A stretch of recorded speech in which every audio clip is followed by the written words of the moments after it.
us about the Homeland Security threats right now. We have FIFA coming, and FIFA's the World Cup soccer, and we're going to do over 39 days. We're going to have basically 78 Super Bowls in 11 cities. We're going to have 5 to 7 million visitors coming from all over the world. We're going to have teams from all over the world. New numbers showing local hotels aren't seeing the surge they expected for this year's World Cup. FIFA promised billions for the region, but some say the Cup is looking more like a bust. As an organization, you would have to say decisions like the one that we saw awarding this Peace Prize makes a mockery of what they're trying to do with the Human Rights Charter. Trump can't escape bad news, or bad press for that matter, on the 2026 World Cup. Article after article signals a growing boycott and impending disaster. Take, for instance, new reporting from Forbes that suggests that something very different from what the president wants everyone to see is happening. Their headline suggests that hotels are not seeing a boom. They're seeing a warning sign. In fact, the headline is worse. It describes that the World Cup is looking like a, quote, non-event so far. Well, Rudabeh, the hotel industry is already struggling, and this certainly does not help. Business owners thought this was going to be a moneymaker, but now they're seeing the opposite.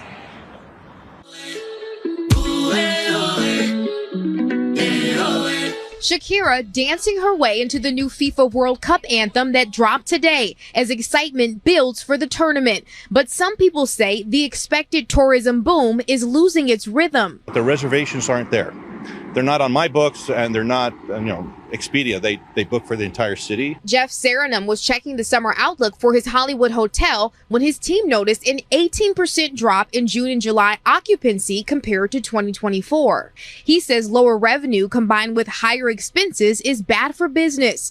The minimum wage for hotel workers in Los Angeles will increase July 1st, time to the World Cup, with additional hikes planned before the 2028 Summer Olympics. It should be translating into increased rates, but you can't increase rates that high because you're going to scare people away. Forbes' reporting focuses on a survey from the American Hotel and Lodging Association looking at hotel expectations across 11 US metropolitan areas, all of which are hosting World Cup matches. And the numbers are pretty grim, right? According to the survey, 80% of respondents said that World Cup related bookings are tracking well below initial forecasts.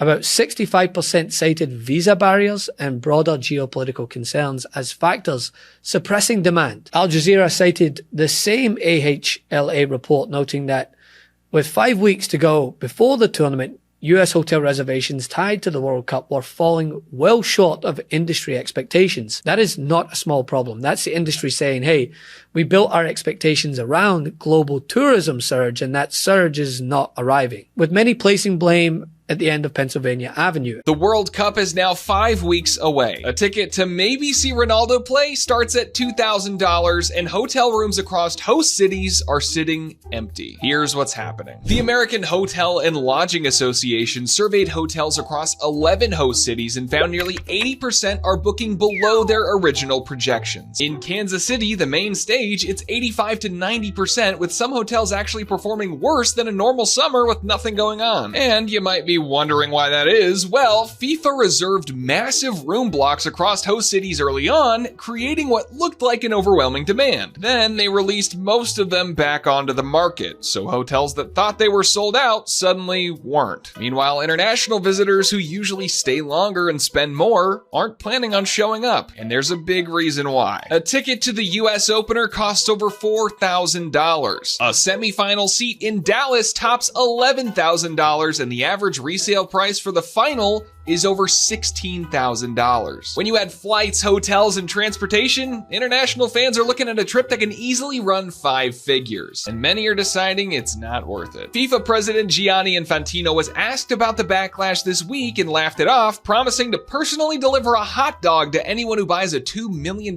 ticket to the final. Critics in the hotel industry say FIFA's pricing, combined with tighter immigration enforcement from the US, has turned a generational tourism opportunity into an ordinary summer. But but FIFA supporters argue that demand is unprecedented. The organization received over 500 million ticket requests, and prices simply reflect what top-tier American sports cost. So what do you think? Is FIFA outpricing the fans, or is this just the new reality of being a sports fan? I am very concerned that because of statements made by the president and actions taken by the Trump administration, that we're going to be discouraging soccer fans from coming to games here, and that our communities will lose the economic benefits of that game, or that they will be diminished.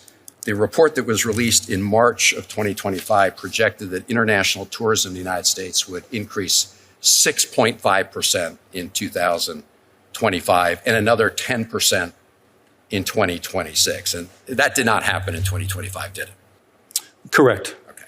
In fact, I have a chart here that we asked the Congressional Research Service to put together based on the Department of Commerce numbers. In other words, we took your numbers, and this is the chart.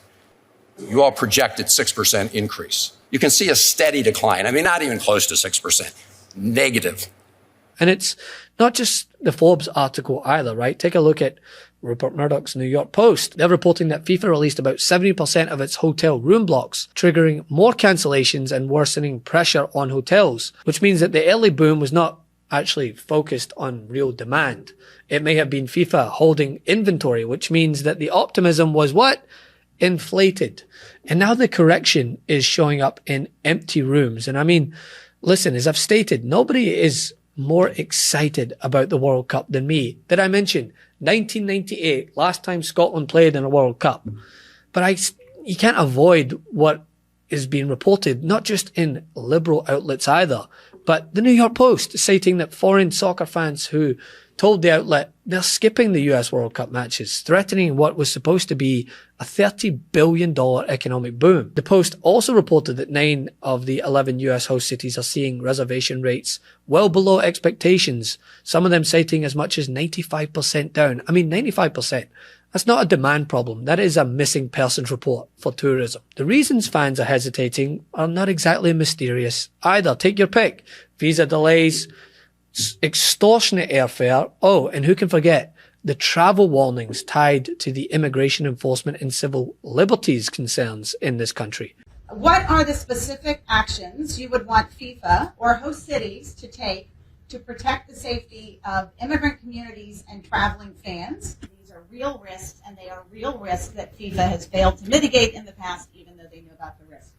FIFA and the United States authorities must ensure that the World Cup does not become a pretext for stifling dissent or expanding mass surveillance.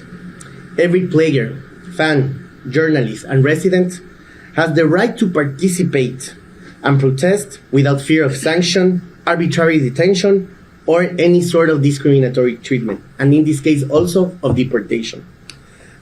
Working people care that FIFA will uphold strong worker rights protections.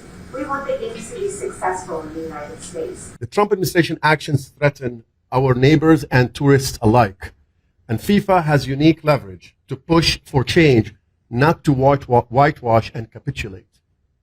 This is why more than 90 civil society organizations, including labor groups, as Jennifer mentioned, including the ACLU, Amnesty International, Human Rights Watch, and NAACP, have already sent a letter urging FIFA to act.